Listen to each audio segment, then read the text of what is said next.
Hi, Rick Brinkus with Keller Williams Realty The Marketplace, and I'm here in our series with local attorney Kyle Wallace to discuss short sales and the process and kind of answer some questions, get some, I find out there, Kyle, that there's some good information and also some misinformation about short sales, and wanted to just kind of get that information answered. So one of the things that in pursuing a short sale, it's required that the homeowner pursuing a short sale actually submit financial documents to the bank. Is that correct? That is correct. Okay. Could you tell us a little bit about what the bank is expecting to see in these financial documents? What, as a homeowner, if I'm considering doing a short sale, what documents would I have to present to the bank?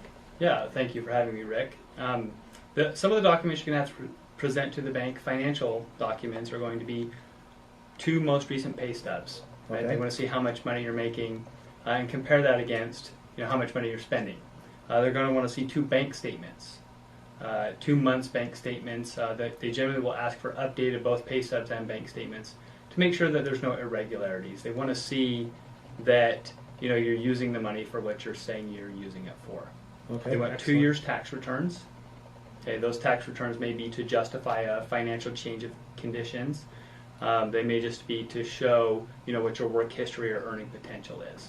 And then they're going to want a financial statement where you actually list all of your expenses and all of your assets and how you use them each month, so that they can see where the money's going, and if they feel like it is a reasonable hardship, they can move forward with the short sale. Okay, excellent. So Kyle, when we do a short sale, how long is this process? Do I have to have the home? Do I have to have a purchase contract on the home? Tell me a little bit about the process of getting the home, completing a short sale. What is that process like? Absolutely.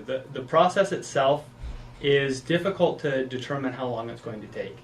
I will speak in general terms because some short sales have been approved in as little as 2 weeks. Some have taken 4 or 5 months.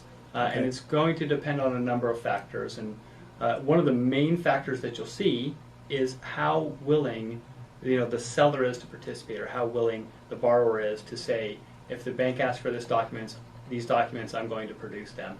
If they're willing to do that, you can move a short sale along very quickly. Okay, so having the homeowner that's trying to complete a short sale, having their participation, that would be one of the key factors in getting a short sale approved in a timely manner. Absolutely. Okay, excellent. And then, so any other factors? So we have the tax returns, we have bank statements, we have pay stubs, income and expense report, and anything else that the bank may require? Well, they're going to require that you have an active listing agreement. Okay. Right, so the property has to be listed to be considered for a short sale. They're not going to give you a pre-approval on a short sale before you have it listed, in most cases. And some banks will approach homeowners, but generally, if you're approaching the bank to do this, they're going to want to see that the property is listed with the real estate agent. Sure. No, I was at a seminar recently, and there was some bank executives speaking to that point, and the question came up: why does a bank require that the home be listed with a real estate agent? And the answer came back, and it when he said it sounded kind of like common sense. Is the bank, the way he explained it, was trying to collect a debt, and although they were willing to take a little bit less than what was actually owed to them, they just wanted to make sure that they were getting full value for what that home was worth today. In other words, they wouldn't allow you to do what they would consider a non-arm's length transaction. And I'm going to ask you a little bit about that. But they wanted to make sure that the home had full exposure to get the full value for what it could sell for. So, Kyle, tell me, when that bank executive talked about a arm's length transaction, where they would not allow a non-arm's length transaction, what exactly was he talking about? Well, that's a great question. And to answer that question, I want to take a step back and say, we remember a short sale is the bank agreeing to take less money than they're owed.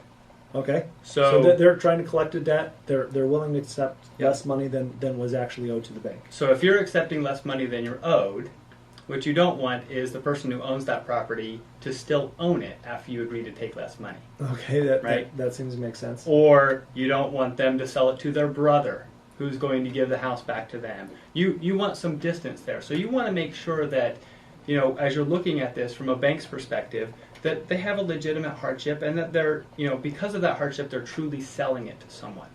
Okay. It's difficult to say from a bank perspective that you've done, your due diligence or your fiduciary duty if you have let, someone's spouse purchase a property. Ah, Because what you're really doing is just letting them write off a debt without any recourse. okay. So, sounds good. Well, Kyle, thanks again.